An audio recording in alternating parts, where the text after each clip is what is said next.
हरियापुर गांव में रामू अपनी पत्नी सीता के साथ रहता था।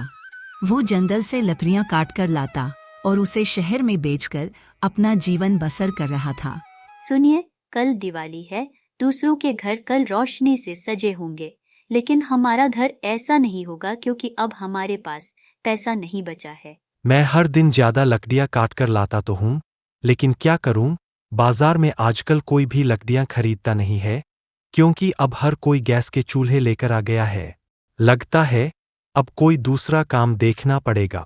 आपको लकड़ियां काटने के अलावा कुछ आता भी तो नहीं है। कुछ भी करो, कल हमारे घर पर उजाला होना चाहिए। आपको पैसे तो लाने पड़ेंगे। इसके बाद रामू फिर जंगल से लकड़ियां काटने जाता है। आज वो लकड़ियां काटते हुए जंगल के काफी अंदर चला जाता है और रात हो जाती है। अरे, जंगल में कितना आगे आ गया, अब रास्ता में कैसे खोजूं? एक काम करता हूँ, किसी पेड़ पर चढ़ जाता हूँ, सुबह घर चला जाऊंगा। रामू पेड़ पर बैठा था, तभी पेड़ के नीचे रोशनी हुई और वहां पर 3 भूत आ गए और आपस में बातें करने लगे। अरे भाई, आज तो तगड़ा हाथ मारा है हमने। आज बहुत सोना मिला है उस सोनार से। कल भी कोई आएगा नया शिकारी, देखते हैं कौन मिलता है नया बकरा। अब की बार जो भी आएगा उसे पूरा कहा जाऊंगा मैं। चमके रहने दे धोती। बाबा ने कहा था अगर तुमने किसी इंसान के बाल खा लिए तो तेरी मौत हो जाएगी। ऐसा है तो तुम्हारी भी जान इस पेड़ में है, अगर ये कट गया तो तुम भी नहीं बचोगे। चुप रहो तुम दोनों। अगर किसी ने हमारी बात सुन ली तो हम सबके लेने के देने पड़ जाएंगे। किसी को भी हमारी मृत्यु का राज पता नहीं होना चाहिए। तभी रामू का बैलेंस बिगड़ता है और सीधे नीचे जमीन पर गिर जाता है। उसे देखकर सभी भूत उसे देखने लगते हैं। कौन हो तुम और यहाँ पर क्या कर रहे हो? मैं यहाँ पर तुम लोगों का प्राण लेने आया हूँ। सबसे पहले किसको मरना है? आगे आओ। रामू की बात सुनकर सभी भूत उससे डरने लगे। तुम जानते हो, मैं भूतों को पकड़ता हूँ और उनको पक्का कर खा जाता हूँ। तुम भूतों ने मेरी नींद खराब की है। हम कैसे मान लें तुम भूतों को पकड़ते हो? तुम हमें मूर्ख समझते हो? तभी रामू पेड़ पर लात मारता है, जिससे पेड़ पर रखी रामू की लकड़ियां भूत पर आकर गिरती हैं, जिससे वो रामू की बात मान लेते हैं। कि दोनों मूर्ख हैं, आप हमें कुछ मत करना। बदले में हम आपको ये सोना देते हैं। बस हमें खाना मत दो और हमें छोड़ दो। ठीक है, ये सोने के बदले में तुमको छोड़ रहा हूँ।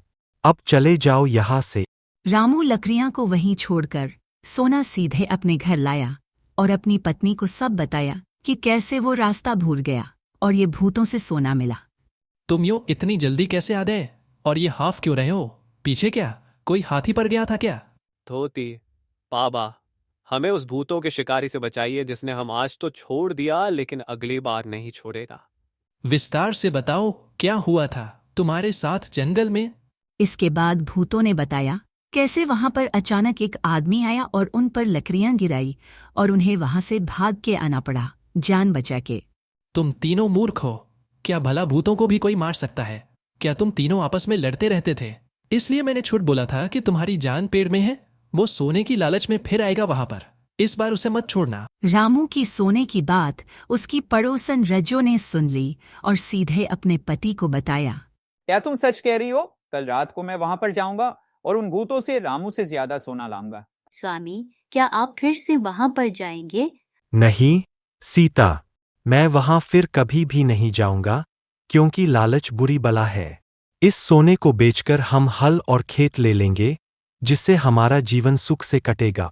इधर रजो का पति रात को पेड़ पर बैठकर भूतों का इंतजार कर रहा था।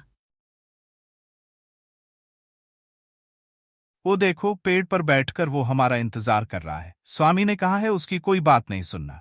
जैसे वो पेड़ के नीचे आए उस पर टूट पड़ना। शिकारी जी, आप नीचे आइए, हम आपके लिए सोना लाए हैं। जैसे ही रजो का पति पेड़ के नीचे आया, तीनों भूत उस पर टूट पड़े। उसे वहां पर छोड़ के वो भूत वापस अपने स्वामी के पास चले गए। इधर रामू ने सोना बेचकर एक नया घर, खेत और नया बैल लिया। उसके बाद हंसी भरा जीवन जीने लगा।